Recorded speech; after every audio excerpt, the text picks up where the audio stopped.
राधे राधे, जय श्री कृष्णा। आप सभी का मेरे YouTube चैनल जसी वास्तु टिप्स में स्वागत है। आज आप जानोगे इस वीडियो में कि महाराज अनिरुद्धाचार्य जी ने शादी क्यों की और किस लिए की। आरती की कहानी और उनके द्वारा किए जा रहे समाज सेवा के कार्यों की चर्चा अनिरुद्ध महाराज जी तक पहुंची। महाराज जी ने तय किया कि वह इस लड़की से जरूर मिलेंगे। जब महाराज जी आरती से मिले तो उनकी सादगी और आत्मविश्वास ने उन्हें बहुत प्रभावित किया। आरती ने अपनी संघर्ष भरी कहानी और अपने सपनों को महाराज जी के साथ साझा किया। उनकी बातों में एक सच्चाई और एक जुनून था जिसने महाराज जी के दिल को छू लिया।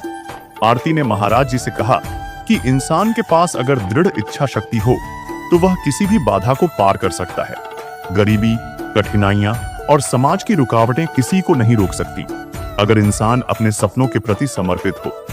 महाराज जी ने उसी समय मन बना लिया कि वह आरती से ही शादी करेंगे।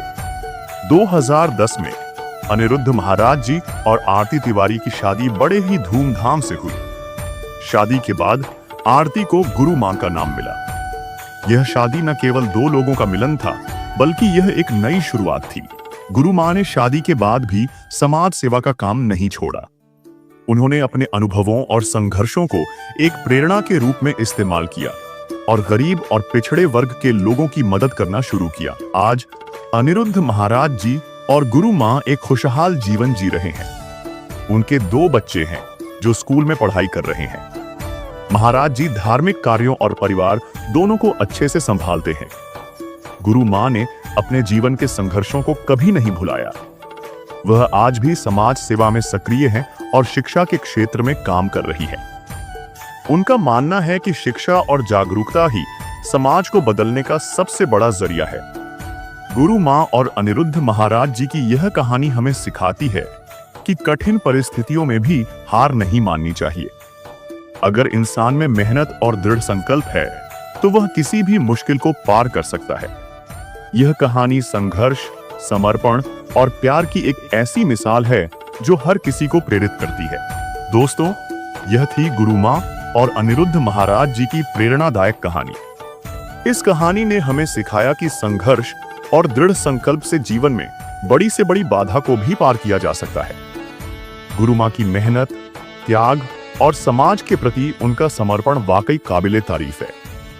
अगर यह कहानी आपके दिल को छू गई हो और आपको कुछ नया सिखाने में कामयाब रही हो तो इस वीडियो को लाइक जरूर करें। अपने विचार कमेंट बॉक्स में लिखें क्योंकि आपकी राय हमारे लिए बहुत महत्वपूर्ण है। अगर आप ऐसी और प्रेरणादायक कहानियां सुनना चाहते हैं तो हमारे चैनल को सब्सक्राइब करना न भूलें और बेल आइकन को दबाएं ताकि हमारी अगली वीडियो की नोटिफिकेशन सबसे पहले आपको मिले। हम मिलते हैं अगले वीडियो में एक और नई और रोचक कहानी के साथ। तब तक के लिए धन्यवाद और अपना ख्याल रखें।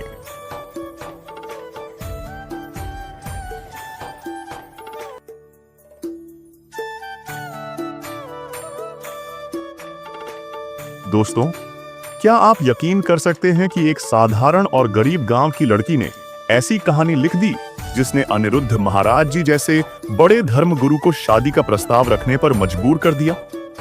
आखिर ऐसा क्या हुआ जो महाराज जी ने कहा, अगर मैं शादी करूंगा तो सिर्फ इसी लड़की से।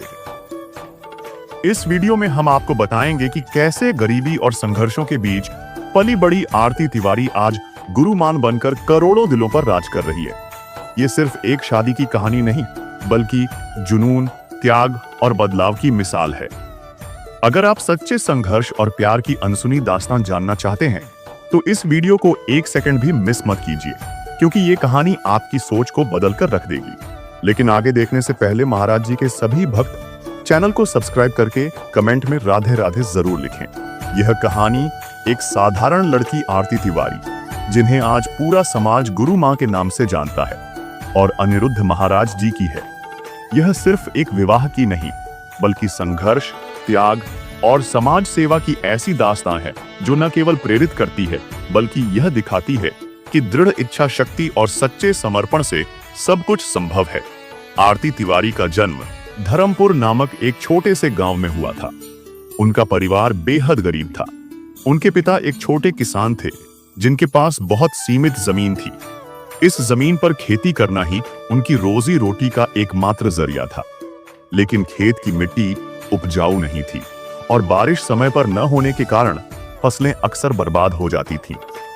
परिवार की आमदनी इतनी कम थी कि कई बार 2 वक्त का खाना जुटाना भी मुश्किल हो जाता था। आरती की मां एक गृहिणी थी जो अपने बच्चों की देखभाल के साथ साथ छोटे मोटे घरेलू काम करती थी।